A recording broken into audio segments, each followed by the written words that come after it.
But if I allowed the overthinking to happen, the thing never would have materialized because I thought there might have been a better option, and there's always a better option. If you let that happen in your head, whatever creative idea you have will never see the light of day because you'll be paralyzed by what it could be. You know that voice. That's our Sean Tucker, that is. And he's our company on this walk today during an episode of Difference. Neil, are you about to do the Vive la Différence thing? I invite you to imagine a 5-pointed star. Draw one in your imagination just for a moment. I'll draw along with you. Hey, look at that. Ours actually look quite similar. Not quite sure what the other listener's done there. What's that? Is that a star? It'll have to do.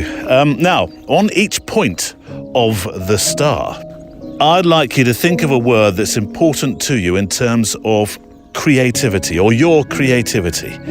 These words can will change as you mature, either in years or experience. But each is a kind of cornerstone of the why and even how you create as of today. And each word is one to remember at those times we all have daily, sometimes, when we doubt our work or that nasty little tick, imposter syndrome, tries to hang off your left leg while you're walking through I'm getting poetic now, walking through the long grass of doubt. This comes from an exercise I did over 3 decades ago at a seminar in London, but it's an exercise I found when I was reading over notes I made at that mindful and creative event. I really do keep stuff from that long ago. Call it mindful hoarding. But why a star? And why only 5 words? I guess, and I glean from my 30-year-old notes, that you need some kind of finite number in this exercise because unlike a star in the galaxy, we don't have 100 million years to think about this. Plus, the star is associated with positive things and concepts like achievement and aspiration. So I'm pretty sure that's why the star was chosen. Now, I'm not expecting you to have 5 words to put on the end of each star point, though I can see my other listener has made a start with an expletive. My 5 words are originality, being you, flexibility, having that ability to move with your ideas. I think that's very important. Frequency, turning up to do this thing you love, even at the times you may not necessarily feel like it. Enjoyment, need I say more? And then the old chestnut, belief. Enjoyment and belief could sort of go hand in hand here. And as a side note to that, according to a research paper conducted by the National Science Foundation in the US, around 80% of our thoughts in a day are actually negative. And if you think we have, well, it's commonly believed, how they work this out, I do not know, that we have somewhere between 12 and 15,000 thoughts a day. So if we're negative about ourselves 80% of the time, that's probably not very healthy. It's not a healthy ratio. So belief, I think, is very important. So they're my 5 words. They're the 5 points on my star.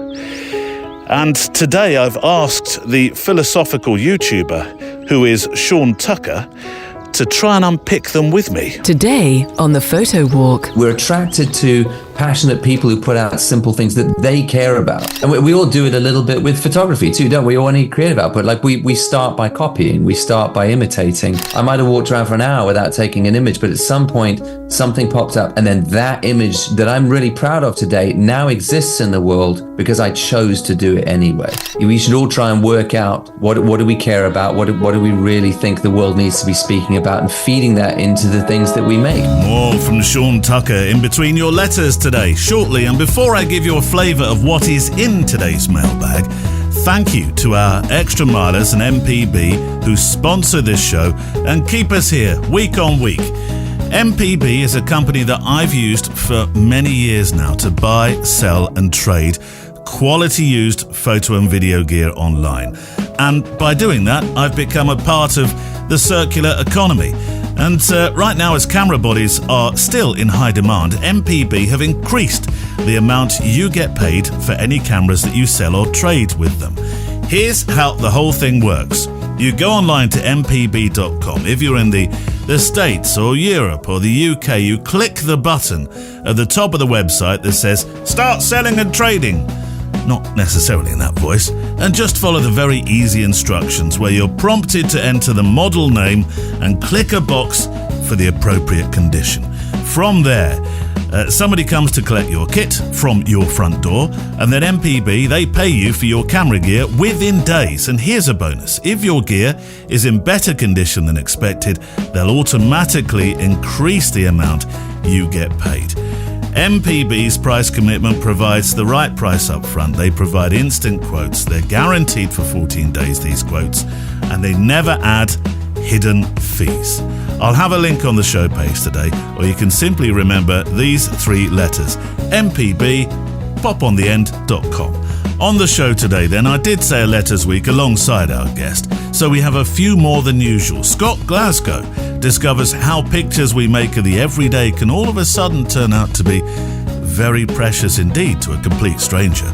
Miles Barfield on Working Together, the wonderful experience of exhibiting work from Hannah Gimblett and Patricia Langen. Stan Crook has his head in the clouds to make photographs in the mountains, and Steve Anker on documenting where you live. Plus, it being the first Friday of the month, it is Assignment Week. A challenge for a picture the aviation photographer Simon Blakesley would like you to make at some stage over the next month. Right, shall we walk? Checklist out. Oh, very aviation, Neil. Coffee, check. Garibaldi's, check. Walking boots, check. And a good few miles of trek ahead of you, as we have a lot to talk and think about today. Can you put that sort of thing on a checklist? Maybe. Let's walk. Welcome along then to the photo walk. Just me, just you. Me with my camera. I haven't made a sketchbook image yet to start the show. Barnes, I've got a Barney with me as well. Let me take a sketchbook image of the trail I'm walking, just to start the... what's happened here? Now, I always know when somebody else has been using my camera. The diopter has changed. There we go.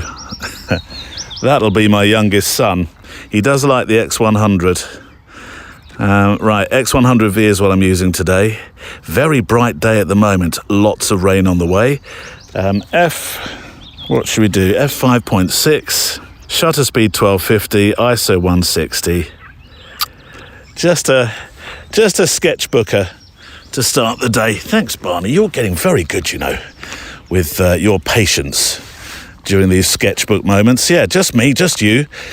Barney the dog, our cameras, my letters that I'm carrying along with me, and we'll make some sketchbook images and listen to our special guest, Sean Tucker, during the show today, popping up for, 6 times actually. One for a question, because we didn't get a chance to put one of your questions to Sean last week because he was on his travels, and then the 5 points of creativity. You all right, Barnes? Having a good sniff? Okay. Right, I'd like to start with something I talked about on last week's Extra Mile. It was about last times. So if you're not an extra miler, I do need to fill the gaps with you so you don't feel left out. I was talking about reading stories to my children when they were younger. I think it was all to do with the voices that we used to put to stories. Still do, actually. I, as you know, put voices to everything in my life, including car. I know. See?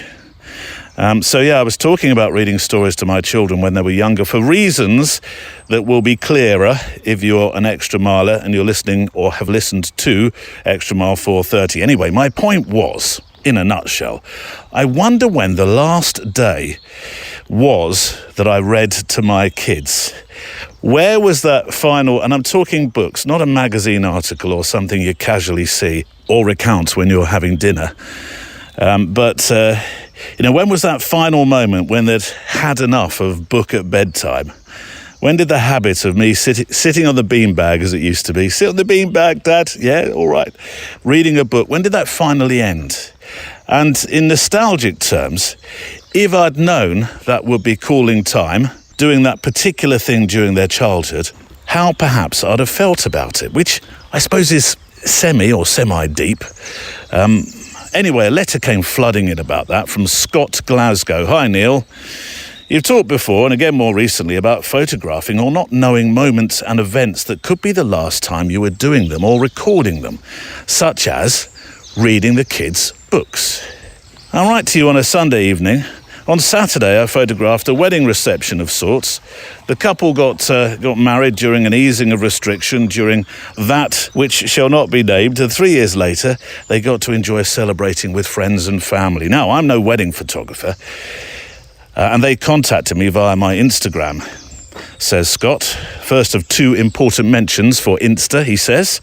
The other one coming soon. We met via Teams and discussed my limitations, but they insisted they wanted me. That doesn't sound a very positive way to start the discussion. Honest, I suppose, though. I'd done a few events, and I can't say I enjoy the pressure of not knowing if you have what you need to deliver a story of a special celebration. But I'll get to my point. Before Barney gets impatient waiting for the letter to finish. No, he's all right, actually, Scott. He's pootling along at the moment, aren't you, pups? Just having a sniff. I love this part of the woodland. I really do. Layers upon layers of chaotic patterns of trees. Mally would love it here. The Saturday night party, says Scott, was a beginning of sorts. Speeches, no first dance or cutting of the cake, but just a good old Scottish ceilidh. Good food, good music, good friends, and dancing. Pub quiz question. Spell ceilidh. I know. Do you know, I must have photographed many ceilidhs in my time. And do you think I can spell the word when I come to put it on a planning sheet? It just seems to be one of those words that evades me. And for the sake of my other listener who's looking confused, a ceilidh is descended from the Gaelic word for gathering or party, though these days it's more known for just being manic dancing, utter mayhem. Perfect to photograph.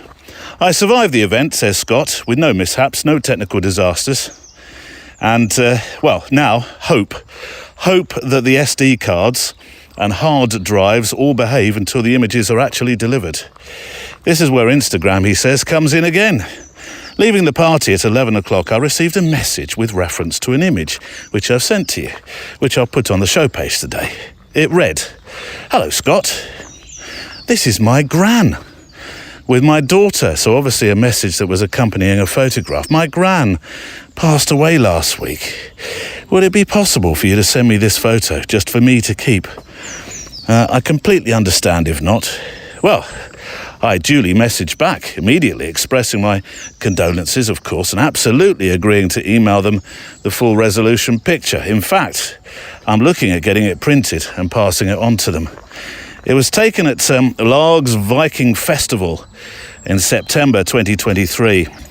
I was saddened, says Scott, to hear that a person in my picture had passed, but I was glad I captured a moment that was toward the end of what was to be their last summer.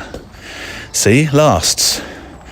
You know, street photography comes under some criticism, and we often think our images won't mean anything until a real passage of time has passed, giving a viewer in the future a real chance to look back at a past time.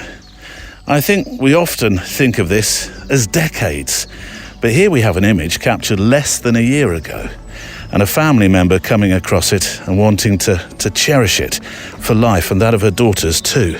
So I'm humbled this week by this moment. Take care, says Scott, my Photowalk friends. Scott, that's an enormously important and potent story, actually, to start with. A very, very good and, yes, a humbling reason why our pictures and the relationships we make and we find through this thing that we do can be so incredibly precious. Last week, we discussed why the still image is still so important. In an age where, TikTok films pass the world before your eyes in a matter of seconds, and you swipe past and swipe past, the still image is still so powerful. And your story really proves that. Our pictures don't have to receive thousands of likes or validation from judges and so on. If we like them, that's fine. And if something like this happens, Scott, that is priceless, as you found. I'd take 100,000 clicks to be able to help somebody in this fashion. I really, really would. I mean that. So the picture, as I said, is on the show page today. And while you ponder that, I think we should meet Sean Tucker tackling the first of 6 questions I put to him today. 5 are about the star, but the first one isn't a question from me. It's one that you've written in. It's a question to the show for Sean.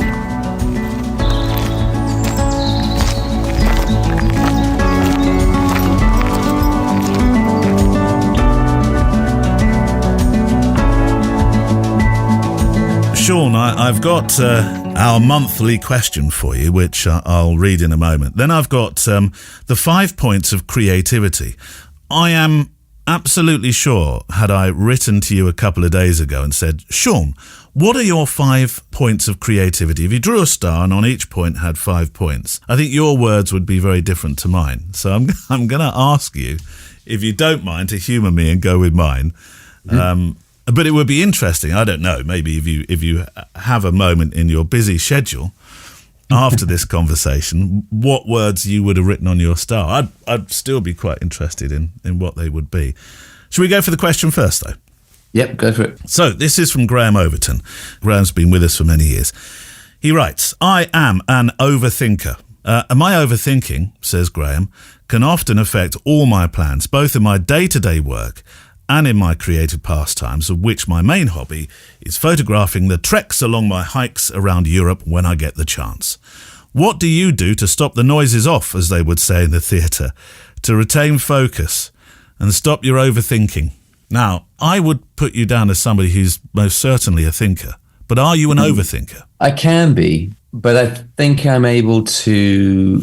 I think finishing something is more important to me. And that wasn't always true. I think, and this is again, I think we probably talked about this before a little bit. I think that overthinking is often it's kind of a front for perfectionism. You know, it's what we say we're doing because we think if we think about it longer, we can come up with something that's the perfect format or the perfect output of a particular project or creative endeavor, and that will guarantee that more people are going to like this thing. So if I think about it for longer, I can make it better. And I think anyone who does have this problem or self-identifies as an overthinker knows that thinking about it for longer rarely makes it better. It's not often the case that if you start getting into these spirals of maybe this, maybe that, we usually abandon projects like that. Something's gone wrong before that. And I've had to identify to myself that when I used to do that and when I still do that occasionally, it's usually a fear thing somewhere deep down. I think that if I think about it longer, I can guarantee it will be better. And I've had to learn it's also a control thing. It's like I would definitely identify myself as a bit of a control freak.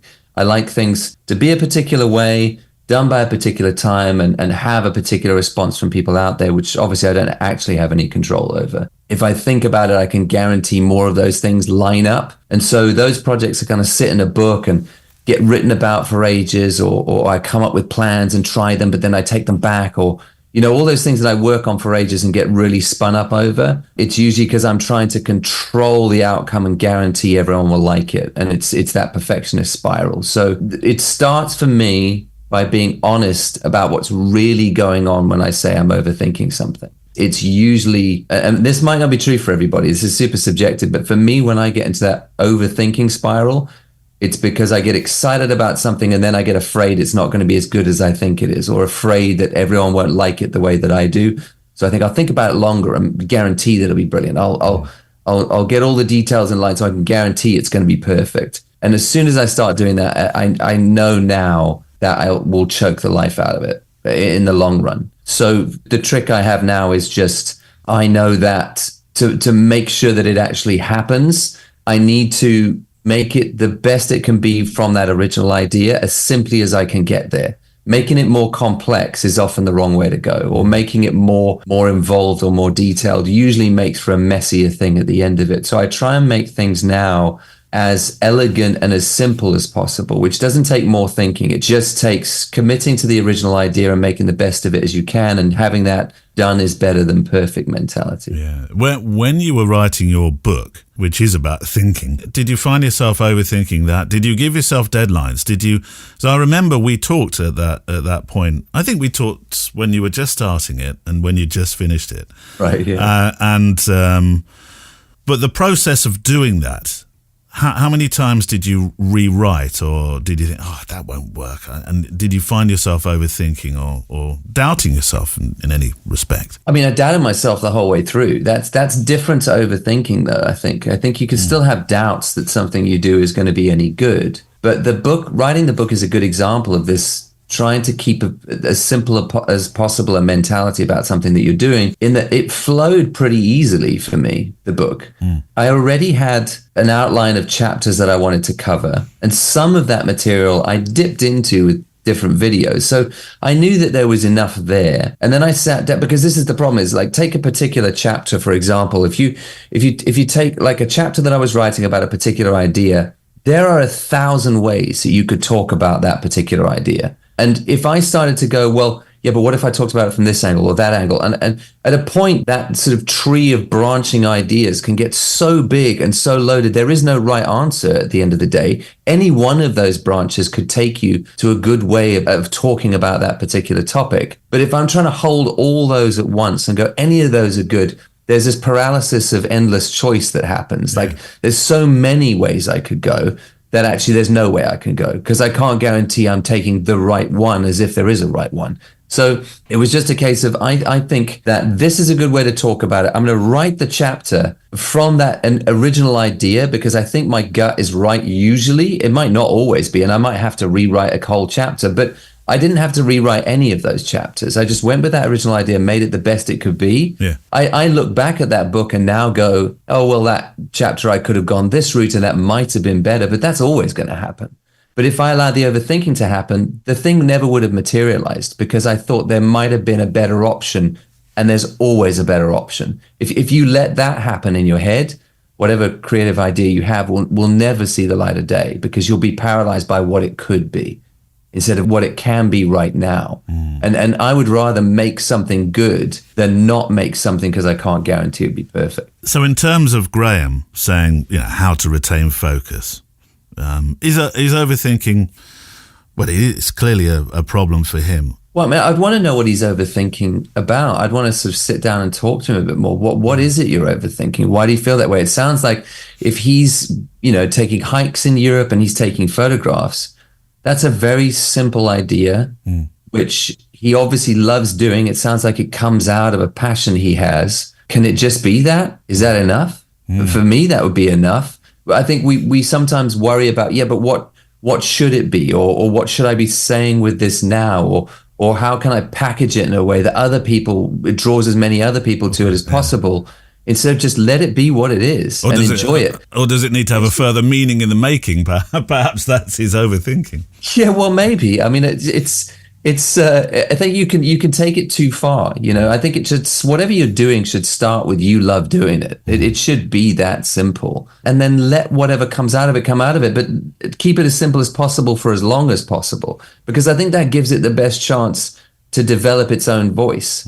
If we're overthinking it, we're usually trying to attach so many other things to it and gimmicks because we want it to do something. But all the work that we follow that we love is usually the simplest ideas from somebody who stuck to their guns and they did something they believed in. We're like, well, that's just such a great little idea that they did. And it almost shouldn't work, but it just does. And it's simple and elegant and beautiful. And I love the fact that they said, I love doing this. And then they made that work and put it out there in the world and risked us going, we don't get it. But we do. We're attracted to passionate people who put out simple things that they care about. And that's the other thing I think is you're attracted to somebody else showing you they love something. I read this book years ago by a guy named Donald Miller called Blue Like Jazz. And it was kind of a book, it was sort of Christian. It came out of the emergent church movement. But the beginning of the book I think is beautiful. It says, I never liked jazz music because jazz music doesn't resolve. But I was outside the Baghdad Theatre in Portland one night when I saw a man playing saxophone. I stood there for 15 minutes and he never opened his eyes. After that, I liked jazz music. Wow. Sometimes you have to watch somebody love something before you can love it yourself. God. It's as if they're showing you the way. And I thought to myself, that's something I always want to remember. If I try to get too clever with the work that I'm making, maybe you won't see how much I love it. And I think the most attractive thing in the world is someone saying, I'm making this simple thing because I really, really love it. And here it is, whether you like it or not. I think that's a beautiful thing for photographers, right? So I see some photographers trying to get very clever and, reverse hack the popularity algorithm. If I do this, more people will like it. And if I get this camera, we'll use these techniques instead of going, yeah, but what do you see out there in the world that you love that we think is weird? Is it nuts and bolts on steam trains? Go shoot that if you love it. And unashamedly show us that very simple thing. If you overthink that, you'll never make it. But just see where it goes for a couple of years. You might produce something that the rest of us go, wow, that's actually brilliant, but we've never seen that. Keep it as simple and elegant and about what you love as possible, I think, is the way. I know I've mentioned this before, but I'll mention it again because it seems an apposite time to do it. But when I watch particular films of yours that always start with the stream and the music and the quote, I love it. But that's perfectly what you are describing here, isn't it? The simplicity of something that you think, I feel at home. Yeah, that's a good example because I could have overthought that way of shooting a video and editing a video. I mean, I'll get people saying to me, what a pretentious way to start a video. Oh, no, I don't think. I've never thought that. No, of course not. But I've definitely had that feedback. Like, in fact, I miss it, Sean. I wish you'd do it more. Oh, yeah, every now and again. I have to make it special. But like some people will go, like, what's this like cheesy kind of neoclassical music over these pretentious quotes? If I thought about that, I go, yeah, maybe you're right. Maybe I shouldn't do that. Maybe some people don't like that. If I start overthinking it, I won't do it. But I don't care whether you like it or not because I like it. And I know that there are people like me who like it. So there's almost a discipline to it of saying, if you love something that you do it as simply and as well as you can. And there will be other people who like that as well. If you start trying to control the outcomes or guarantee everyone will like the work you produce, that's where the overthinking spiral happens, and you'll kill projects before they get off the ground. We've all got friends who do that, right? We've all got friends who've got 1,000 brilliant ideas that they share with you, but you never see them follow through because they get stuck in this overthinking spiral. And you can tell it's the fear that strikes of, oh God, but will everyone like it, or will everyone get it? Or stop, just make something you love and leave it there. If you'd like to send in a question for Sean Tucker, he makes an appearance each month with us, usually the last Friday of the month, but it does move, subject to change, as they say, on the T's and C's. And so this month we're starting with Sean. Then send your questions to the email address stories@photowalk.show, stories@photowalk.show, and there are links through the newsletter too. Newsletter, Neil? Did you say newsletter? Well, now, it's a while since you last mentioned that. Yeah, well, I'm working hard behind the scenes, I'll have you know. YouTube, India, newsletter, all been on my main agenda this last week. And I started up the newsletter again. I say again because, guess what? I was overthinking the last form that it took. By the by, the newsletter will let you know, in case your app doesn't, that the latest episode is up. I have a thought of the week, something I've learned, a learning of the week, if you like. And this week's one is a tad left field. It's a way to share upcoming projects and so on. Things like future meetups, which I'm planning to do, retreats and so on and so forth. So if you haven't joined it yet, you can do so through the photowalk.show website. On the front page, a form is there immediately for you. It doesn't even pop up. It's just there. So if you want to fill it in, then you become part of the newsletter. Pups, where are you going? This way? Come on. I know you want to go that way, but that's the way back to the car. And we've really only just started this. Right. A quick letter from Miles Barfield with the most incredible picture, which will be on the show page, unless you follow us on Insta, in which case you may have seen this already. It's the most incredible photograph of the Thunderbirds. Not Lady Penelope, Virgil, Tintin, Scott and Brains, no. The US Air Force Fighter Aircraft Squadron that performs aerobatics at air shows and all sorts of events across the US and actually around the world. I'm pretty sure I've seen them in Europe at some stage. The squadron has 6 pilots who fly with the team for 2 years.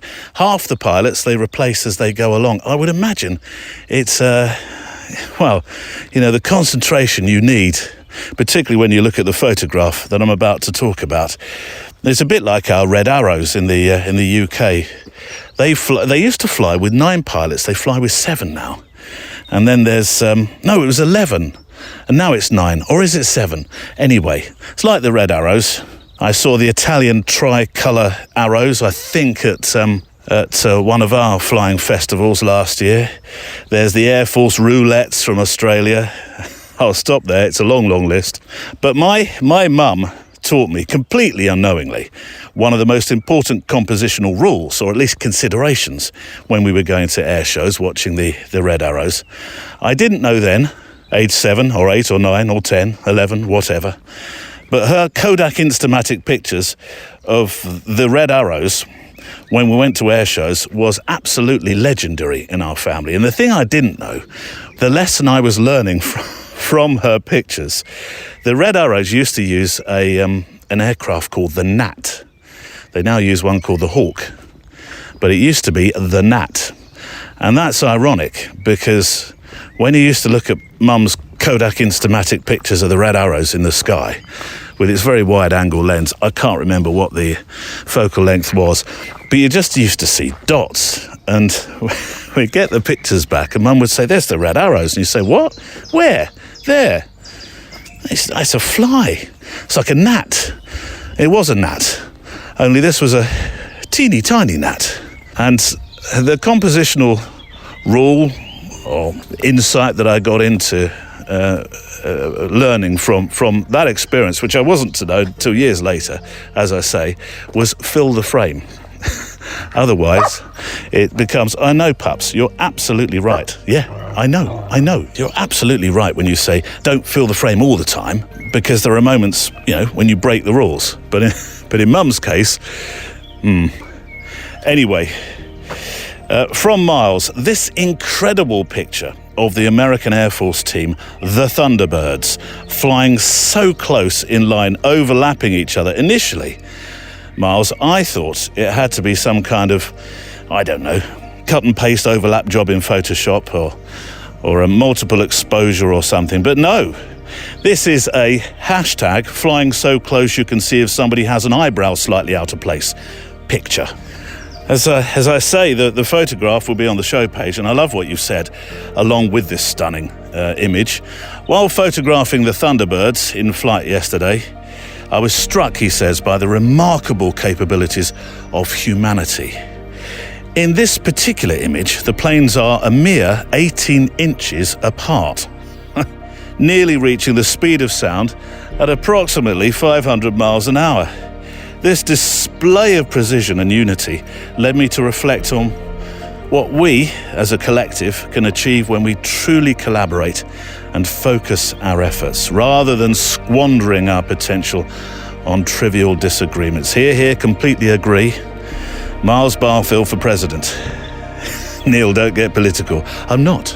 President of the Thunderbirds Amazing Photograph Society, see? Don't look at me like that. Great picture, Miles. Really great picture. Pertinent thoughts, and thank you very much for sending it in. Right, the 5 points of creativity. Let's start, shall we? This star of creativity. So I chose 5 words. As I mentioned in my opener today, 5 words that I believe are the cornerstones or points in this case of my own creative life. The way that I conduct my creative life. The way I focus my creative life. But 5 words that I know that Sean, with his philosophical viewpoint, can help me understand better.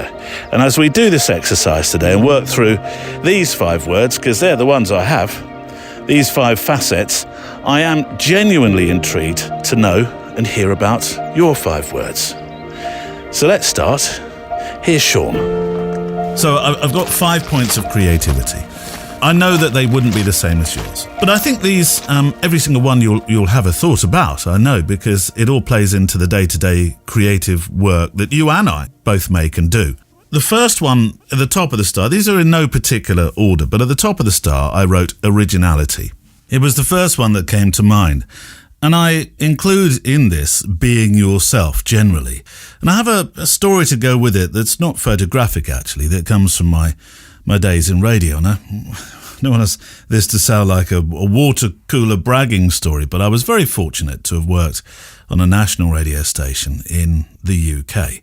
And I got asked just for a while to fill in for what was one of the biggest shows on the network, which was the Top 40. Every Sunday, the top 40 songs were counted down, and you ended up with a number one. I didn't even know what the number one was when the show started, honestly, and no idea at all. But I remember before I started, the first time that I filled in, before I started, I asked the producer, I said, how many people listen to this program? And he looked at me and he said, roughly about 3 million. And he could see my, as excited as I was, equally, I looked absolutely terrified, apparently. And I kind of started going into an act of what I thought all those that had preceded me doing this show, what they sounded like, what I thought I should sound like to emulate them. And he stopped me very quickly and he said, just do you. Be you. Be, the person that you were employed to be. Be original. Be yourself. Yeah, and it's I guess this is why the word authentic is so overused right now, because we're tired of clones. We're tired of people who copy somebody else because they think they do it well or successfully, instead of you making the work that only you could make. Yeah. And I think we know the difference when we listen to somebody. Your producer knew the difference straight away. Like, it's not as attractive doing an impression of somebody else, even if that person is really good at what they do, as you doing what only you could do, even if it's half as good. I think we're really attracted to somebody actually being who they really are. We're drawn to it. Like, we don't want to sit and have a conversation at a dinner with somebody we can tell is pretending to be somebody else. We want to have a meaningful conversation where they start telling us about their real lives. That's fascinating to us as human beings. So I reckon that works in art too, for sure. Any creative output.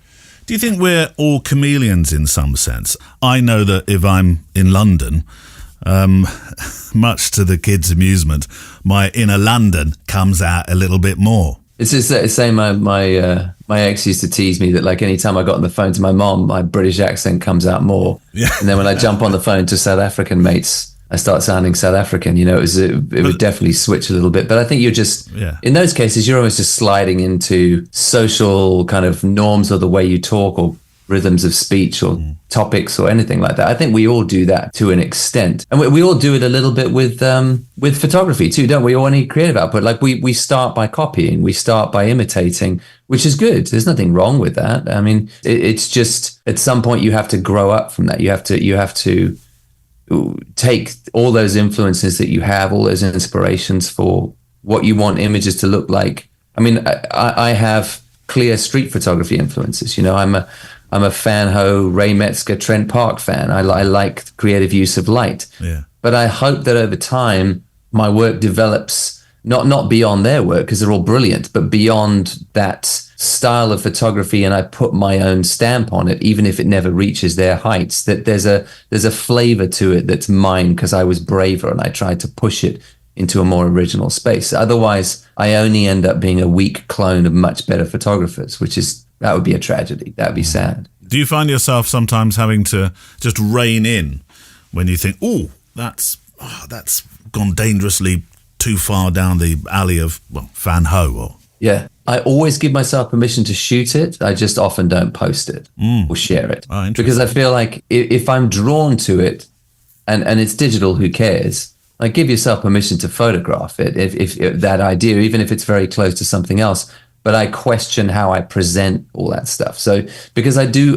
in the long run, want to be a photographer with something of my own to say. So, yeah, the two sides of it. There's the creating and the showing the world bit. I think anyone would relate to that. You know, there's 1,000 more paintings in a painter's studio than will ever see the light of day, because they need to work some things out that maybe are too much somebody else or too derivative, but they needed to get it out of the system. I think that's all good too.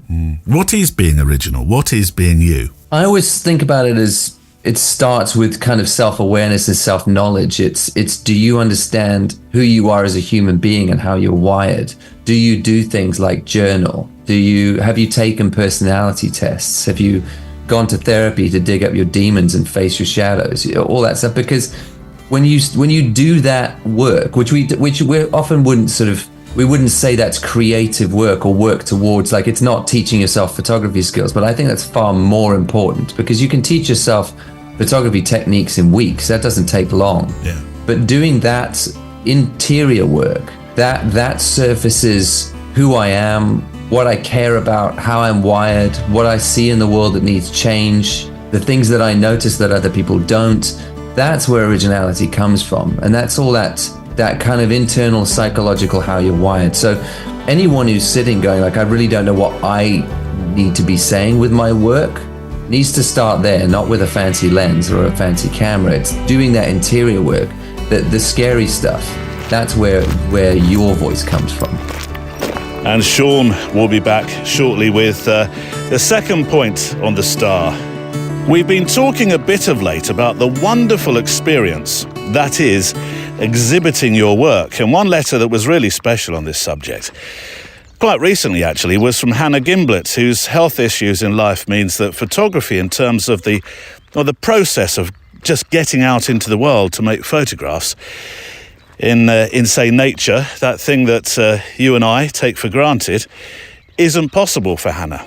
But despite being bedbound for many years at such a young age, it's not prevented Hannah from making pictures and exhibiting. Hannah makes her photographs using setups and processes helped by her mum. Beautifully and dramatically simple pictures and compositions of wildlife and nature that's been brought into the house to her to photograph. And we'd featured an exhibition she'd recently been in not long ago on the show, and I got a letter after that which said, I thought it might be a good idea to create an A5 zine called Bedside Botanicals, or something along those lines. A zine with a simple layout, maybe about 25 images. It'd be a mix of my favourite floral images that I've created since becoming bedbound, and it'd be great to get your thoughts on this, or perhaps others, to see whether it might interest people. Well, the answer immediately, Hannah, is a resounding yes, not just because it's an easy throwaway, you can do anything you put your mind to kind of yes, but a very, very sincere, this is a perfect challenge with an enriching end result kind of yes. I love this idea. I simply love it. I do. And it's a great driving force in your life too, when I know sometimes things conspire to make for somewhat difficult days. So, as they say on The X Factor, Hannah, whilst wincing whilst using that analogy, two whilst in one sentence, go to the back of the class, it's a yes from me. I'd be intrigued to hear what others think too, including actually Patricia Langer, who sent this in on the subject of exhibiting your work. Hi Neil. On the subject of exhibitions, I've both exhibited and been very lucky to own my own gallery, so perhaps some of my experience might be useful in some small way. My first show was in 1984 at a small gallery in Toronto called Here and Now. The exhibit was of 20 colour prints of a body of work I titled Islander, The Paradox of Solitude. Ooh. If you saw that on the outside of the gallery, you'd say, I wonder what that's about. I'd spent a few years visiting and photographing as many of the islands of Canada as I was able.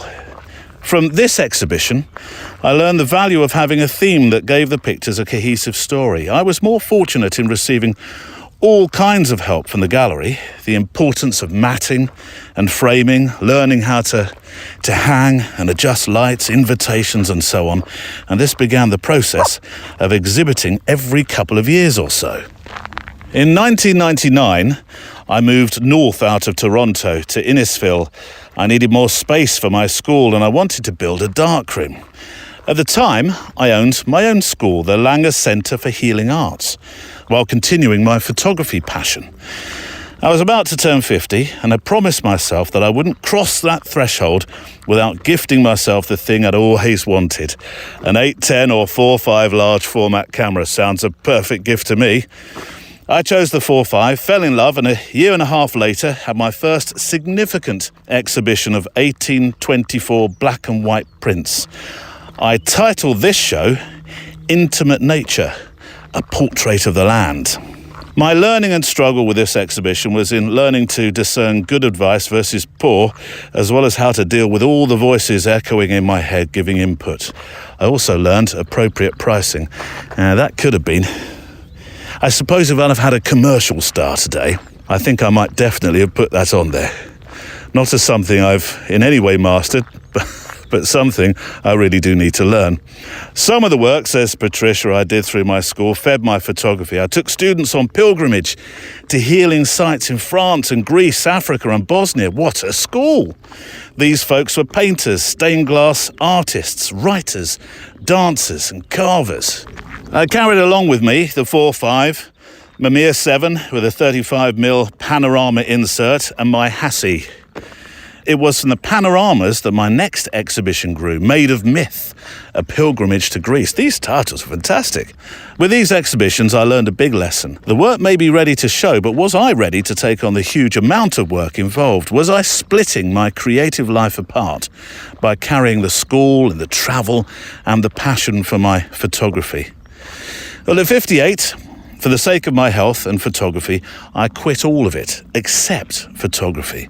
I sold my house, I bought a 7/17 large format camera, and moved to Owen Sound, giving myself 2 years to photograph the Bruce Peninsula. Exhibiting one's work is a wonderful teacher, says Patricia. It'll stretch a person in so many directions. I hope people will give it a go.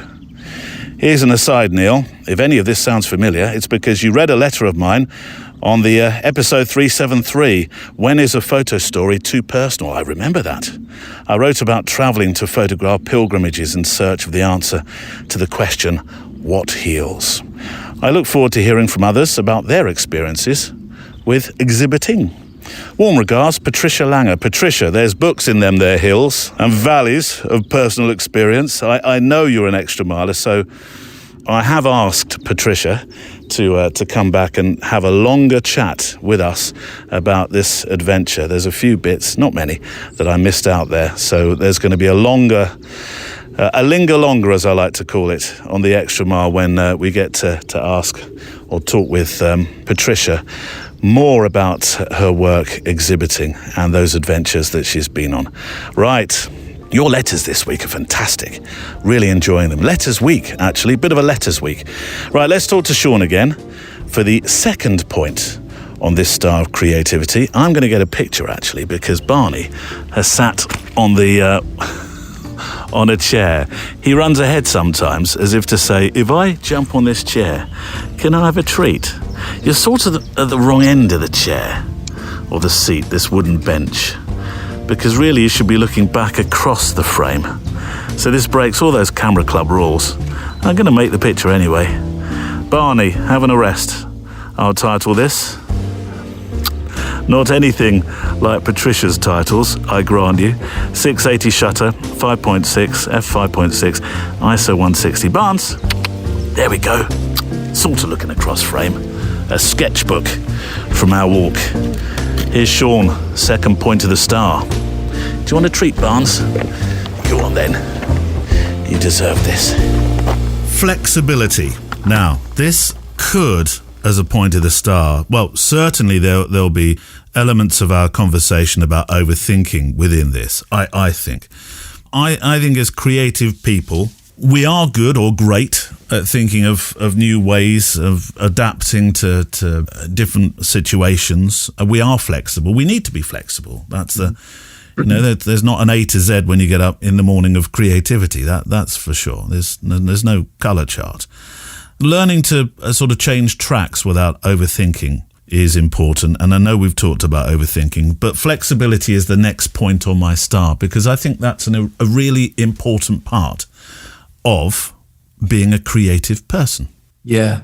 It's the one I struggle with the most. And I absolutely agree with you. But like if I have a failing as a creative, and I've got many, but this is definitely one of them. It's I can be very rigid with how I make things. I schedule things, I schedule kind of how I make, when I make, in a way that can kill some of that creativity that happens. I can, even in the way that I put together a frame in the camera viewfinder, sometimes it's too rigid, it's too tight, it's too controlled, and I can feel that. I was walking around last week in London with my friend Joshua, who's a street photographer, Joshua Jackson. Some of you will know who he is. Yeah. And I mean, just watching how he puts a frame together and how I put a frame together, I can feel how my stuff is just on rails. It's not experimental and not creative enough. When I watch him shoot, he's got 4 or 5 layers in every image. He's like, well, that's an interesting person. Now I need to find a way to abstract the foreground and throw the background out. And I need a weird bit of light coming through. And I almost need to look at this frame going, I don't really know what I'm looking at sometimes. I'm like, that takes a lot more courage than what I do. This kind of holding things loosely and being able to move more supplely through ideas and try new things out. Like it's one of the things I need to learn. It's a next step for me, for sure. That kind of not trying to be so tight and controlling about everything. So flexibility is a great one. That's one I need to learn. Interesting that you say that about Joshua Jackson. When I look at his pictures, well, I always think how clever it is that everything comes together in a split second, because he works quickly, doesn't he? I mean, these layers you're talking about, it's not like he sits there and waits for everything to come together. He sees it as he walks. Oh yeah, I mean, we walk fast. I mean, when we do a day in London, it's minimum 30,000 steps. Wow. And we're just walking quickly. Yeah. And he'll see something and he'll walk towards it and he'll shoot and move and then move on. Like he's not hanging around for long at each spot, but he also doesn't give himself the pressure to have to get it in that moment. He's like, oh, there's something there, but it's not ripe, it's not ready. I'm coming back on another day. And he'll go. He's got a very long-term view of these kind of things. He's like, there's potential here with something, but the light's not right, or the subject isn't right. I need more layers to it. More things need to line up. I'll get it another day. I've got it logged away in my head. Yeah. I'll just keep moving. Yeah. And that's flexibility, I suppose, isn't it? I'm not trying to nail everything now. I can get it next week. I know it's there now, but I need more elements to it. I'm not trying to get an Instagram banger today, quote unquote. I'm trying to make good work over time, and I can be looser with that. Do you know, that's interesting, because we could have used a different F word, careful.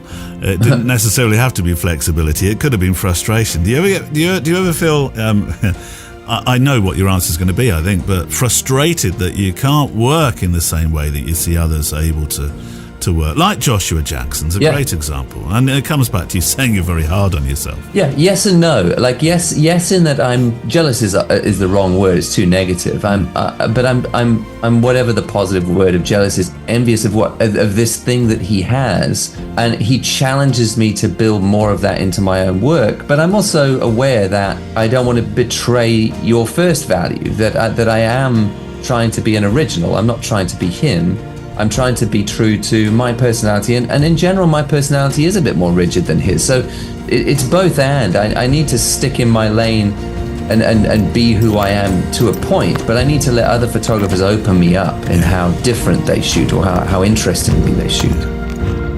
As Sean returns for the third point on the star shortly. It's the Photowalk show. First Friday of the month means new assignment time, and a flask awarding ceremony with a respectful and generous C, as everybody is a winner of. First up though, last month, the month of April, Zen was the one-word assignment, and boy, did you make it hard. Zen should have been a Zenful moment in terms of looking back through the pictures and deciding who would take the flask, but it was anything but, because, the choice, it was difficult because A, all the pictures were fabulous, and B, the interpretation of Zen is so open. I could honestly go over so many or all the pictures and tell you why I like each particular one. But I've gone for a seascape. And I know it might seem just a bit obvious, perhaps, but I think by your thoughts with many of the pictures of the seascapes in particular that, Zen and the mighty ocean play a close partnership. It's a really special picture, this one, from Glenn Sowerby. It's your picture, which I love for all the elements, like the horizon being pretty much in the middle of the picture.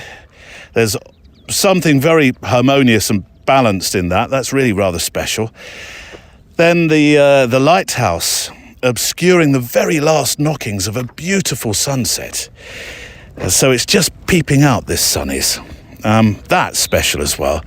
There was a similar thing actually with, without the sunset necessarily, but Jeff Naraldo's picture made in North Carolina, which you can see on the April page. But Glenn, you are just edging it for me. Glenn wrote, "For me, Zen is the feeling of peace and calm and being in awe of your surroundings. Personally, I find this when at the coast, whether with camera in hand or just sitting admiring the view and soaking in the experience, whether it's crashing waves or a calm low tide." The image is of a recent sun. I could go over and just re-record this because I've just made these are the mistakes I made when I was at school. The answer was written down in front of me, and I made my own assumptions and got it wrong. I won't re-record it. Authenticity, isn't that the thing everybody's talking about? Yes. For me, Zen, says Glenn, is the feeling of peace and calm. The image is of a recent sunrise at Roker Pier, Sunderland. Well, it could be a set on the northeast coast with a slightly longer exposure to smooth out the incoming tide. The sunrise, the smell, and the sounds of the coast combining for my Zen tranquility. It's funny, isn't it, that even though I've read your words, I've, copy-pasted them so I can read them now as well. And I read through them when I popped them on the assignments page. And still in my mind, I was convinced it was a sunset. Isn't that the power of the narrative within your mind? It's a sunrise, yes. Anyway, it's from Glenn. And underneath it put, just an amateur who enjoys being out with a camera. As I always say at these points, you are never a just. You are. Well done. Thank you for entering. Fabulous image. And I'm slightly concerned that by having a winner, if you don't win, you might lose your mojo to take part. Now, the most important thing about the pictures and what the assignment was invented for was to get you out thinking and making pictures that you otherwise might not. And perhaps this new one will have you do exactly that, the new assignment, that is. Good luck. Here it is for the month of May, and it's set by Simon Blakesley. The Photowalk assignment. So we need a new assignment, and the assignment this time is being set by the winner of a previous assignment. It's almost like this stuff's planned, Simon Blakesley, who made that incredible picture and the wonderful story as well, I might add, Simon, about a lonely shopping basket just sitting in the snow on a lake in the Yukon, minding its own business. I don't know whether it was out bird watching or something. Who knows?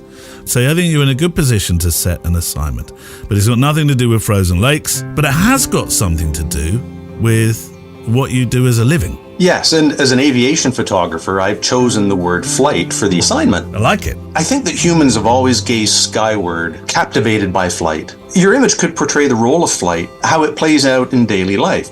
It might show the interplay between airplanes and wind and weather, or even the excitement generated by a flight to your favorite vacation destination. But I don't want people to be limited just by aircraft. So capturing birds or even fish that fly. Or perhaps animals that take to the air. I think like a fox jumping up into the air and then descending down upon a vole to get its dinner. But I think there's another way that we can interpret flight too, and it's in more of an active sense. It could refer perhaps to that physiological human response to something frightening. The ability, for example, to take flight, getting away from something quickly. So I don't want to put any hard limits on this around aviation.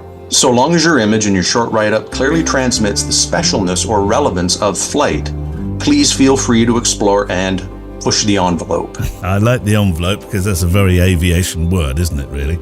Indeed. I was thinking, Simon, I think this is a cracking idea, by the way, really I do. Flight can be so many things, as you've rightly pointed out. Rightly, right, brothers, rightly. See what I did there? But I was walking Barney earlier on, and we were walking, and it was the woodland part of this walk, and coming down out of a tree was a leaf. And it was just circling. It wasn't a sycamore, but it was just circling. That's a good example of flight, isn't it? Yes, and I think there's another one, using it as a verb to flight something. It could be a shuttlecock. It could be a football, for example. Yes. I don't think that's necessarily an expression we use in Canada, but it's certainly one I recognize from my English roots. So when I was thinking about this, I thought there's also that too. So perhaps that gives space for people who'd like to bring in perhaps a sports tack to their photo and their submission. So we've got the word. The word for the assignment for the next month is simply flight. So flight is the one-word assignment for this month. And I know, Miles Barfield, you'll be saying, what? My Thunderbirds picture could have been in that. You are just going to have to do a Thunderbirds 2 if the analogy with the old cartoon is a good one. And I look forward to your entries in this. This is the moment, by the way. Usually, you know me. I'm saying, oh, there's an aeroplane flying overhead. Oh no, there's another aeroplane. This is the moment. I was looking around thinking, is anybody going to buzz me so I can talk about flight while there's a flight going overhead? But there's the irony. No, although there's a beautiful, what's that? That's a red kite, isn't it? Circling over there. Huge.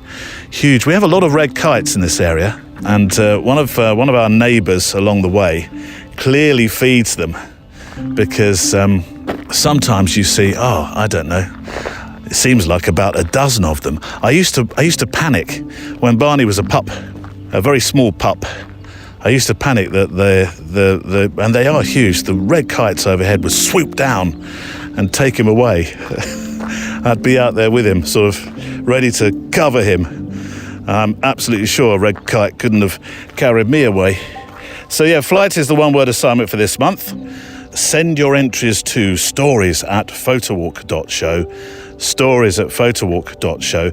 If you can manage to resize them to 2,500 pixels wide, you are an absolute star, because then they're optimized for the assignments page itself. If you can avoid putting borders and watermarks and stuff like that on them, that'll be very helpful. I will, of course, put links that you provide to me by the pictures, so we can go visit your Instagram and so on and so forth. Right, let's return to our star of creativity. Point number 3. Here's Sean. The third point on the star is another F word, but this one is frequency. Now, the great god of YouTube, I use that with a small g, is I still think of as Casey Neistat. Now, cliche that may or may not be to some people. I think the frequency of his work, particularly during that period where he did a video every day, and they were all terrific stories. One of my favourites, I guess it'll be difficult, but I'll try and find it to put in the show notes, the one that just ends up with Singing in the Rain at the very end of just a rainy day in New York. It was a wonderful, very simple story. And it ends up with him, I think, looking into the air in a street in New York just outside his office with Singing in the Rain playing. And it's just it was beautifully done. And he remains somebody that I feel is and still is, actually, even though he doesn't do many films these days, at the top of his game in terms of storytelling. Yeah. But it was about frequency, a particular film that resonated with me most. He said, if you want to do this, you need to turn up to the office every day. Now, in his sense, that was really quite literal, because he was a daily vlogger. But that doesn't have to mean every day. consistency in creativity is really, really important. It's like your videos. You do one a month. I know you often do more, but that was your promise. And you turn up and you do that every month. And I suppose turning up every day to the office means that every single week, one of these podcasts comes out. Frequency is really important, isn't it? Yeah. I mean, I made a video on this years ago, and I was surprised by the reaction I got from people there's a big group of people out there who seem to think that consistency is anti-creative somehow, that creativity should just be there when it feels like being there, and when it's not there and you shouldn't make anything. It really is. And people talk about inspiration like it's a feeling, like I don't feel inspired today, so I'm not going to make anything. But I mean, I think I agree with Casey. Anyone who wants to make something, you better make it a discipline, or I don't think you're going to make it. You know, you have to make a choice about how often am I going to do this, and you have to stick to that on days you don't feel like doing it. You have to choose against the feeling of I want to sit and watch Netflix instead. I can't be bothered, or you're just not gonna make good work. I mean, the example I give when I do talks is, I used to make these collection books every year, which were just 90 images that I made from, whatever I saw that year. They didn't have didn't have a theme to them. But when I flick back through that, they're almost like little time capsules to me now. When I flick back through those books, I can see so many images that were made on days when I didn't feel like picking up a camera. Do you know those days? Do you recall those? I know those days. I remember them. And it had to begin with, but I said I want to be a photographer, and I haven't been out photographing for the last 3 days, and I do have time. So even though I want to do other things, I'm going to pick up the camera and go anyway, even though today in particular, I don't feel like doing it. The feeling isn't there. But I went out and I might have walked around for an hour without taking an image, but at some point something popped up, and then that image that I'm really proud of today now exists in the world because I chose to do it anyway, against the feeling of not wanting to do it. So I think you have to, we don't like talking about stuff like this as creators, but I think you have to have some self-discipline and give yourself goals and targets. I mean, the reason I made this target on my YouTube channel of one video a month is because I knew that was a no excuse target. Even when I started, I had a full-time job, right? I knew I could make one video a month. There's no excuse for that. I might not have felt like making a video every month, but I knew I could do it. And then I can be a pretty dictatorial boss to myself. Like I can say, well, you haven't done it, you better do it. You said you want to do it. Yeah. You don't feel like it, but that's not the point. You say you love this thing. On days when you remember what you care about, and you don't just listen to how you feel in the moment, you know you love this thing, and you will regret not making it now if you don't push yourself to do it. And I think I can look back on videos the same. I didn't feel like making a video that month. The last video I put out on white balance, I just didn't want to do it. I really didn't want to do it. But it's the response it's got is great. People really find it helpful. They really find it useful. And I know if I don't choose to do it against the feeling, like have some self-discipline and give myself a schedule, I'm not really a serious artist. I have to say, I was hiding behind my sofa as that video started. I did not expect to hear my name. And well, you sparked it. It was our conversation about it that made me think, that is a weird way to do that. But I thought for a moment, oh God, what have I done? Was it really stupid what I said? And there was a moment where I thought, that's the way you work. Oh, have I been doing it wrong all this time? And no. I think I said in the video, like I think someone in your particular genre of photography, wedding photography, you can't do what I do. It'd be a nightmare. It wouldn't work. Shall I tell you? Well, it's not so much a secret because I'm sharing it now, but the wedding that I did immediately after we sat in that restaurant, I had a chat about white balance. God, we need to get out more. We were out, but we were talking about white balance in the restaurant. The wedding, immediately after that conversation, I started shooting the whole thing at 5,500. Right. And it lasted about an hour and a half, and I said, this is not working for me. What's he talking about? No. I, in your situation, I don't think I'd do it either. It just wouldn't work. The lighting conditions are a nightmare at a wedding. They change every scene, don't they? But you were right. And there were parts that I did shoot at 5.5, and I thought, the ability to actually, I know this is not necessarily frequency or fluency, but the ability to change and accept change could also have been a part of, well, I suppose that's flexibility, isn't it? It is flexibility. It is really important. Yeah. And I was very open-minded to what you said, and it works at places, not all of it. I would say where it works would probably be out on your walks in the countryside. That's where it sings. Like Yeah. Well, since then I have been shooting at 5.5 when I've been out on my photo walks. Oh no, ruined you. Well, no, I do listen. I do listen in class. don't listen to me necessarily. I'm definitely not always right.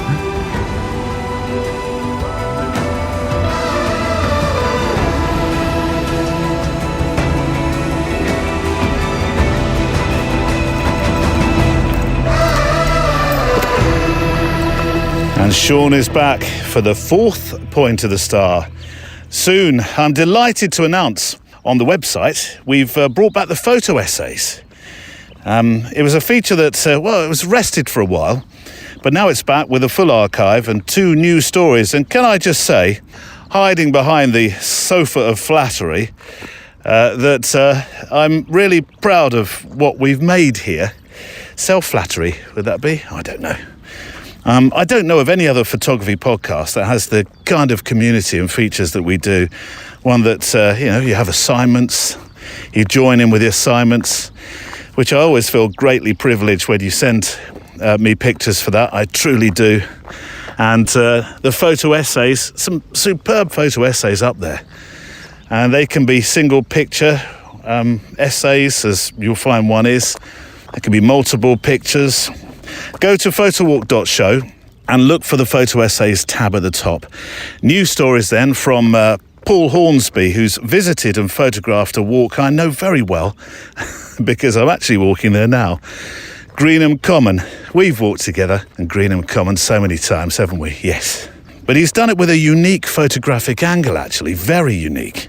And then Spike Boydell, who initially wrote in for the resilience assignment, but his entry was such that he, in part, unknowingly, convinced me that we really did need the photo essay feature back for these sort of longer form stories. So, Spike, it's partly you that brought back this photo essay feature. So thank you, humbly thank you for that. All right, a shortish letter from Stan Crook with pictures on today's show page. Dear Neil, I hope this letter finds you well and not too stiff and tired after your walk in the park. A walk in the park? How dare you, in Snowdonia? That was a challenge. And I should probably say that Stan's letter's been sitting in the inbox waiting for an airing like a gym bag after a month of neglect, if you'll pardon the rather unsavoury analogy. But it does follow episode 385. Quite some time ago, where I climbed a mountain in Snowdonia with a very good friend of the show, photographer, mentor, teacher, outward bound teacher, Andy Fisher. It was, I hope, an inspiring episode for anybody who thinks or has thought, I can't do that, because that's how really I started that episode. I think you hear me say it at the front of the episode. Anyway, Stan says, I've climbed and photographed some challenging mountains myself, and I enclose a couple of pictures showing how things can change on Snowdon. One going up and down in glorious weather, and 2 others showing how the weather does change, as I'm sure Andy Fisher warned you.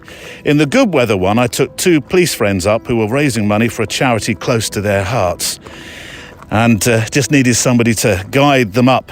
The second is a friend who I accompanied up on a rather overcast day in summer, in August. But as we approached the summit, the weather turned and became a blizzard with 45-kilometre winds from absolutely nowhere. So, as Andy does rightly say, always be prepared.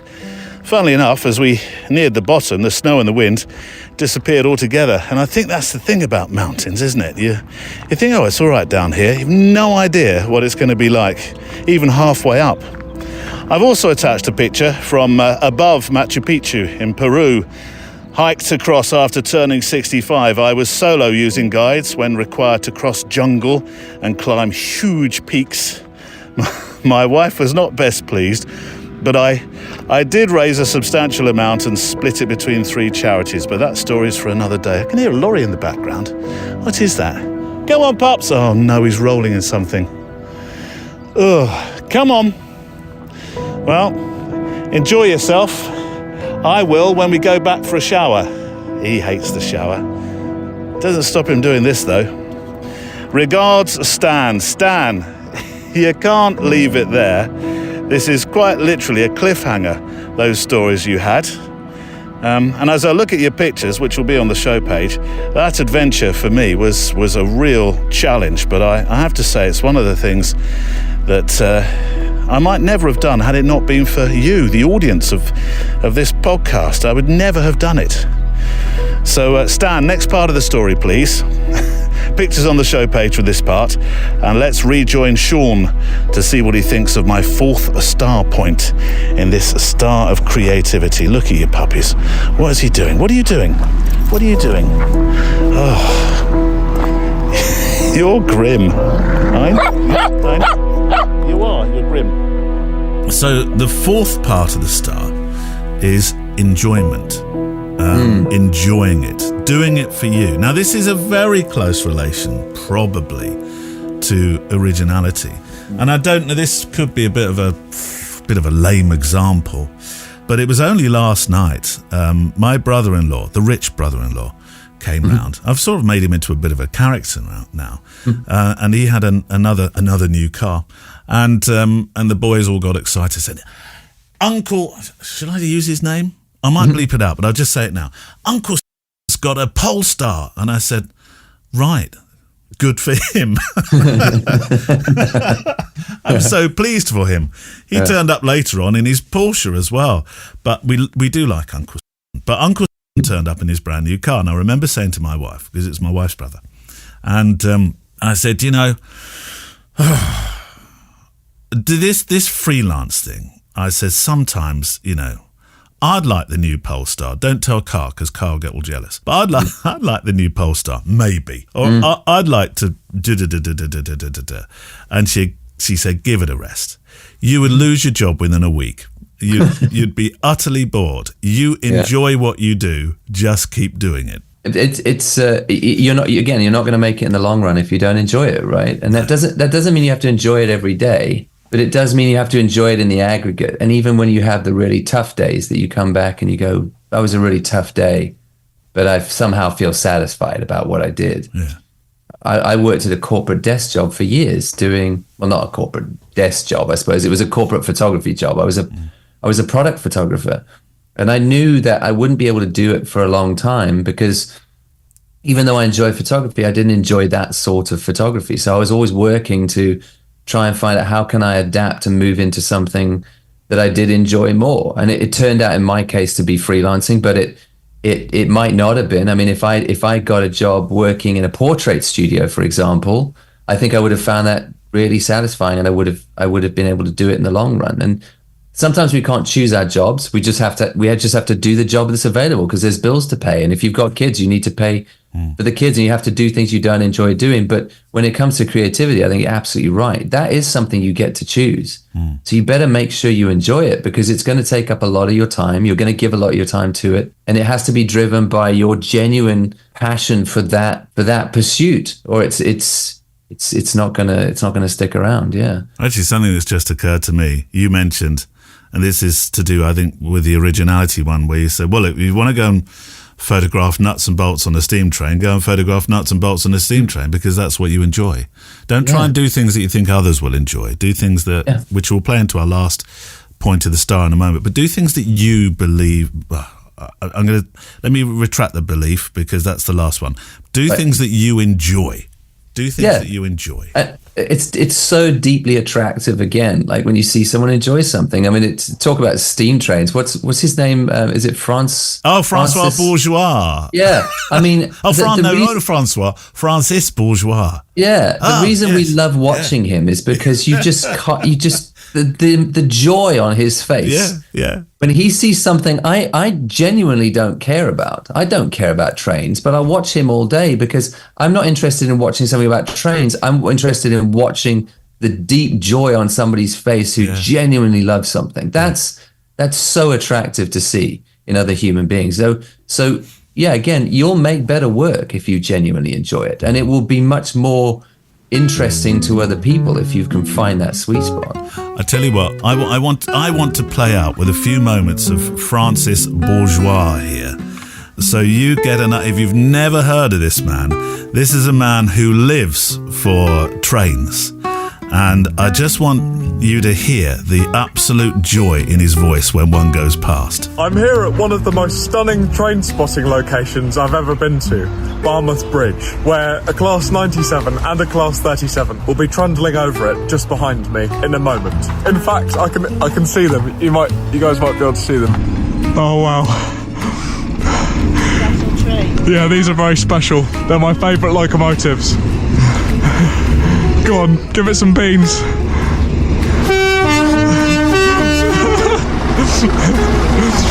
Yeah. Go on, touch it. Oh, it's Nick. Hi, Nick. Oh, yeah, look at that. All right.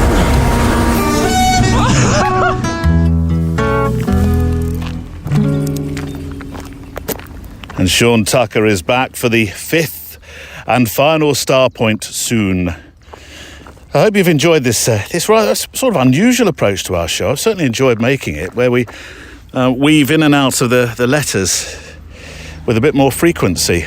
As far as the star is concerned, the order is not necessarily an order of importance. There's some things that affect me more in my creativity. I think belief is one of them. But they're not necessarily in order of importance. Final letter on the show today comes from Steve Anker. Firstly, Neil, says Steve, how are you? The Photowalk usually accompanies me at this time of year as I walk behind my lawnmower. Episode 379, well, that really spoke to me on 2 counts, in particular the letter from Robin Chun, because I too, like Robin, experienced Bell's palsy back in 2001. I was working in Spain at the time, so I flew back to the UK, where my GP referred me immediately to the hospital because they feared it could be a stroke.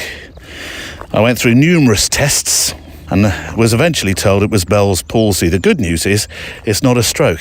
The bad news? Well, the medical profession have no idea what causes it, and there's no specific treatment.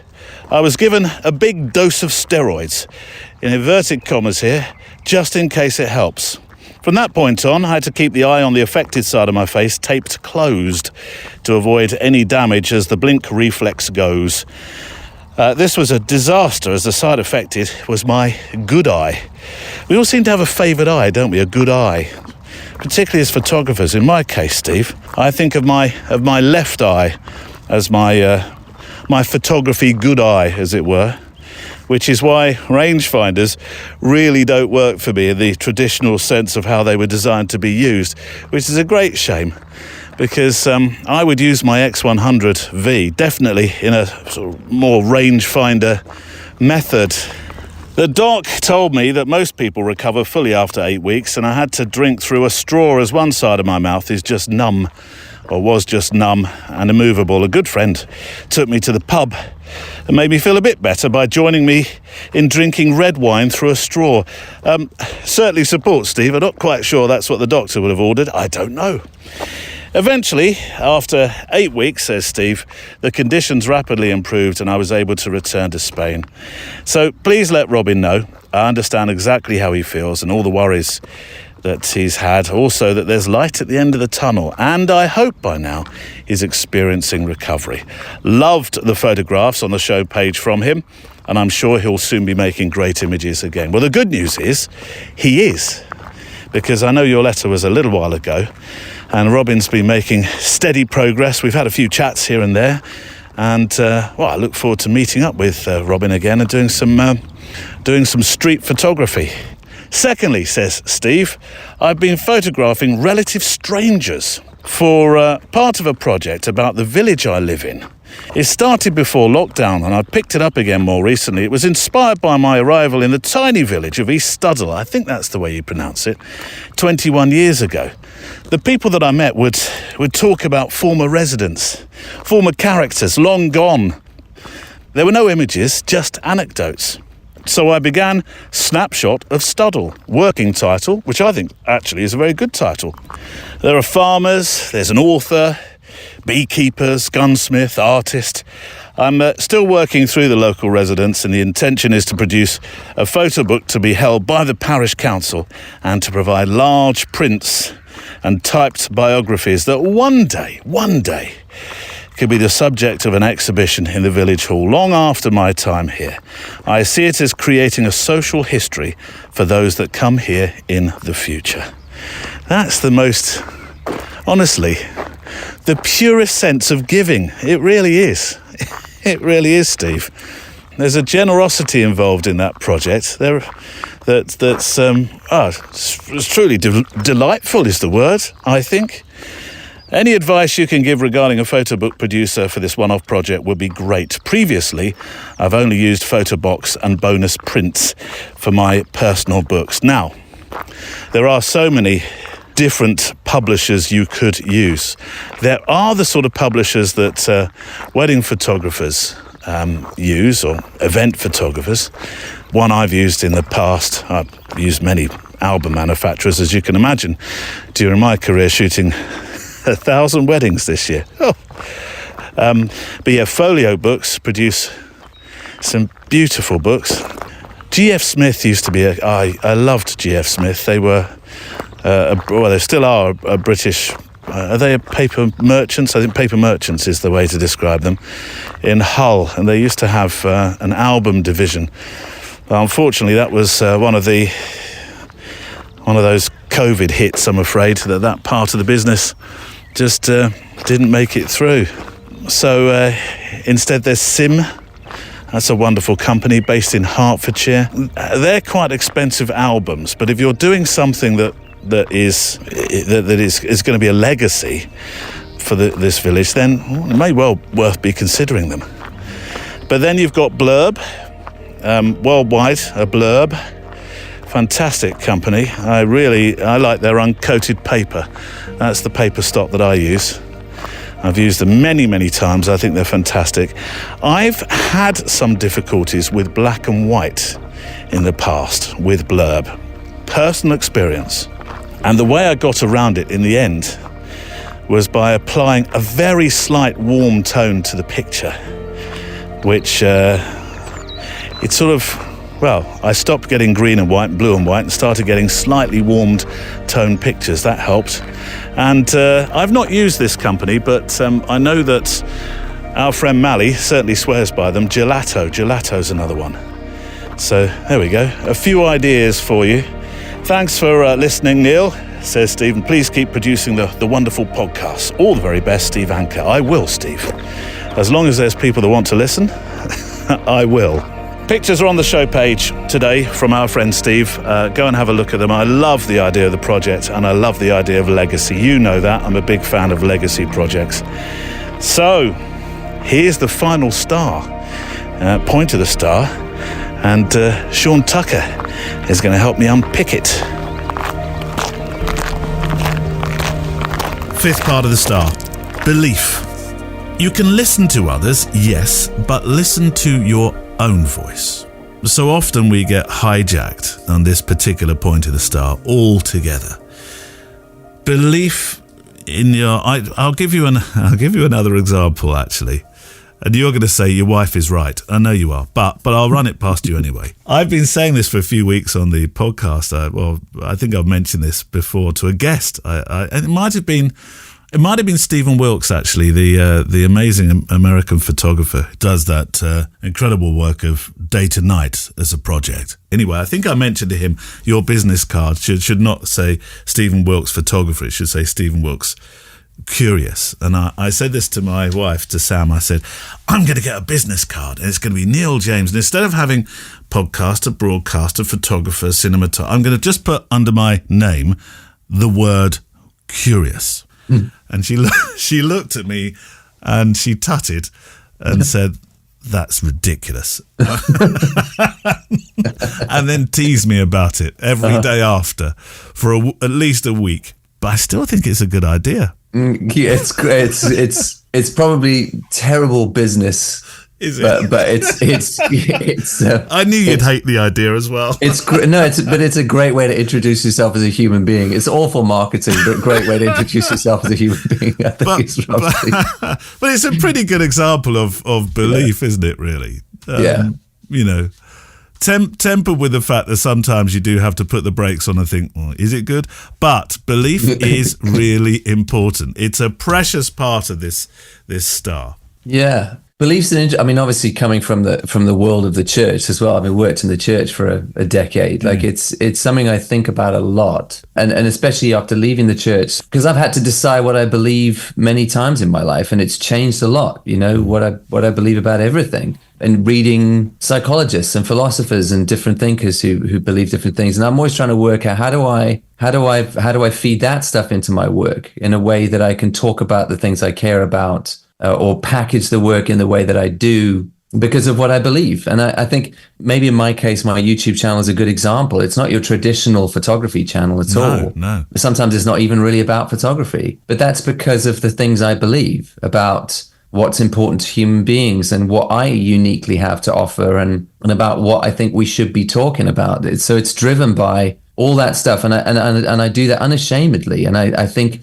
we should all try and do that. We should all try and work out what do we care about? What do we really think the world needs to be speaking about, and feeding that into the things that we make. I think that's how we find, I mean, the book, obviously I talk about that's how we find meaning in our work is we have to discover meaning for ourselves and then work out how to talk about it with the things that we make. And that's when we go to bed at night going, that was a really, really tough day, but I made a dent in something I really care about. And that's where work transcends just aesthetics, especially for photographers. It becomes about more than just, well, you know, I made a picture with interesting light and shadow in it, which is fine. It's fine on its own. It's good. It's enjoyable to other people. But I remember an inflection point in my journey was when I made 2 films for my channel about what one was protect your highlights and one was embrace your shadows. And it initially started with a video talking about how to use your camera in manual mode and how to expose and embrace the limited dynamic range on a camera, which is all good information and it helps you make interesting looking work. But then when I made those second and third videos, I was talking about how we hold on to the positive things in our life when we protect our highlights, or how we embrace the difficult times we go through, embracing our shadows, and how it became a philosophy that was about far more than just here's how to shoot a diagonal shadow on a wall that looks sort of interesting. It became about talking about something that was far more important in my mind. And it made me realize, there are ways to use your creative output, your artistic output, for more than just the aesthetics. You can build in your belief system into those and talk about things you think really matter. Do you get derailed by other people's thoughts, feelings? Far less. It's one of the nice things about getting older. You know, it's kind of that double-edged sword of you become more sure of what you believe. And the flip side of that is obviously you can get very set in your ways. So you have to balance it out. You have to be humble enough to always be learning, but you also realize as you go along that everyone has an opinion and you can't please everybody else and you can't take everyone else's opinion. It's far better to be an auteur of your own beliefs. Decide what you believe about things, always weighing it against what's happening in the world and what other people think as well. Yes, but being a bit more self-contained with what you think about how you're doing your work and what your work says. And I think that comes more naturally as you get older. Like in my 20s, I was a mess. I was breaking your first point. I was imitating everybody else and trying to just magpie, steal the shiny bits off everyone else's life philosophy and build my own. But as I go, I think I'm able to choose more for myself and tune out the myriad opinions out there about everything I think or everything they think, and so stick in my lane a little bit more. It definitely gets easier as you get older, but yeah, I mean, there's still days where I go like, I'm completely wrong, or I've said something that's really stupid, or I have a belief about something to do with the world that's really off base. But hopefully that's a a massive growth point as well. And if I can take the pressure down on myself of, oh God, I made a mistake, it's not the worst thing in the world to make a mistake. I definitely have this over-calibrated, oh my gosh, I did it wrong, someone's yelling at me, feeling that surfaces in me. Like I want to run away because I might have done something bad. But I've learned to sort of talk to myself a little bit and go, that's okay, that's just a mistake. You're allowed to make those every now and again and just make it right and keep moving and build that into your belief about how you do or what you say. And my thanks to Sean Tucker for exploring the 5 points of that creative star with me. And I'm serious, I would love to hear about your star. What words would you have at those 5 points? I genuinely really want to hear from you. So please drop me a message to stories@photowalk.show, stories@photowalk.show, and we can read some of yours out on the show. I'm absolutely sure they'll be inspirational to others who've been thinking about their place on that creative star, as it were, or those facets of the creative star that sometimes pop up to put doubt in our mind, like belief. Belief, I think, really, it's a cornerstone one. It really is. Now, I'm hoping, and I'm recording this before the event, I'm hoping for a good friend of the show to be a special guest on the Extra Mile this week, who's going to reveal his 5 points on his creative star, what drives him. I shan't say the name yet because, I'm recording this before the event and I'm always a little bit cautious about that. The Extra Mile, if you're thinking, what's the Extra Mile and you've only just joined us in these parts, that's our private Patreon channel where our wonderful community of supporters, our walkers, our photographers, our community help keep this podcast here week after week with a modest and generous monthly or annual donation. And in return, I make an extra show every single week, a private show, yes. Episode 431 of The Extra Mile is now available. We started linking together the numbers so the two play with each other, as it were. And if you want to know how to become an extra miler, then the easiest thing in the world to do is go to the website, photowalk.show, and you'll see the orangey yellow button, top right-hand corner. Just click that, and you can find out how to join us. Our PS to the show is to come, but before that, we need a play-out song just to make some final frames to or think about what's been said today. I'm kicking myself slightly because last week's song by Control S, which was called Made of Stars, would have been absolutely perfect. Because we need a star in the title. I know you might say, do we, Neil? Do we? Is it too obvious?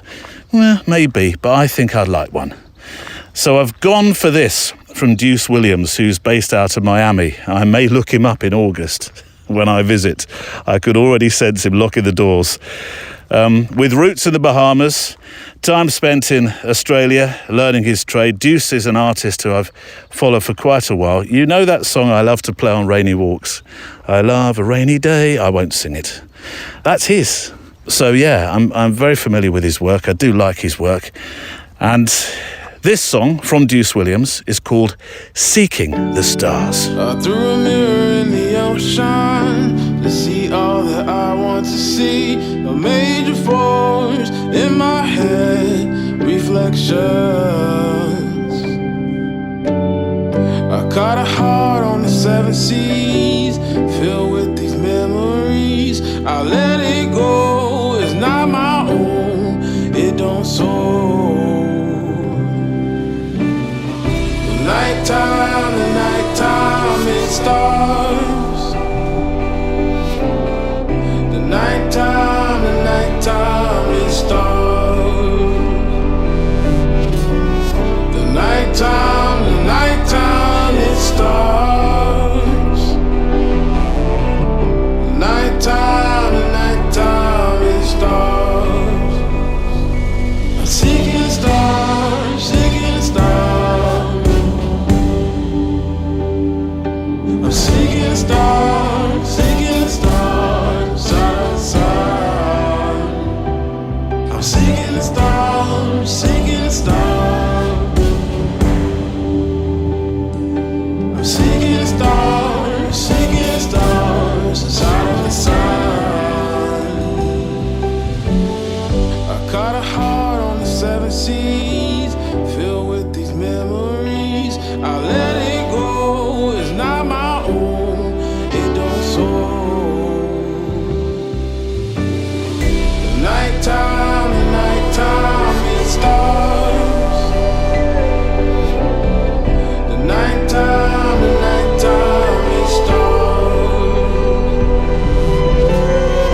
Seeking the Stars from Deuce Williams, who collaborated on this with another favourite artist of mine on the show, Ian Post. Right, we should do a final sketchbook image. We're sat on one of the benches that Barnes jumps up onto as we do our walk. It's been a long walk today, actually, so Barnes is like, oh, I think he was surprised just now. You were surprised, weren't you, when we he turned right to extend the walk slightly because I needed to record some more stuff. You were going left, weren't you? I want to go left. No, we're going right. What have you got in your fur? Look at you. Honestly, you are beautiful but silly. All in one package. Where were we? Oh yes, final sketchbook image. I'm sat on the bench. I'm not used to sitting down. I walk and I photograph. But since Barnes is taking a break, I'll put the letters down there and I'll make a photograph from where I'm sitting. It'll be the path, but it'll be the path that's meandering past us. Right, here we go. What have we got? 500 shutter speed. Oh, Barnes has walked off now. Are you done then, are you? You've walked straight into my frame. Right, you'll need to be on the third. Move forward just a bit, if you could. Or I'll move. Look back. There we go. Let me get a quick picture. 3. Barnes, this way, look back. Children and Animals. 3/20th, 5.6, f5.6, and 160 ISO. Barnes, that's really not the best sketchbook image I've made. It's a moment, I suppose. Right, just a few closing thoughts before the PS today. If you could help me, please, in something, I'd be really grateful. On the show page, there are some handy buttons that I mentioned. They help you share the show. They're underneath the player, but also if you could make sure you press follow or subscribe, that really helps as well, because you'll know when there's a new episode out, and it does all sorts of other magical things underneath the hood, which, look, you know me. Only people like Head of IT, Neil Ford, will understand. And on that note, my thanks to Neil, who looks after the IT, Andrea Gilpin, who's across Instagram, and Kelly Mitchell, who looks after our Facebook members. A postscript for the show then. I'm taking one today about belief. I think from a former pro football player in the NFL, Ronnie Lott. I like this because belief in that star is one of the, well, sometimes it's one of the hardest points to stay subscribed to, as it were. You know, self-doubt creeps in. We talked about that right at the start of the show. And we have some extraordinary listeners and extra milers, including Hannah Gimblett, who makes pictures in spite of the doubts and the difficulties. So I think Hannah's faced that belief point on the star many, many times, I'm absolutely sure. So this from Ronnie Lott today as our PS. If you can believe it, the mind can achieve it.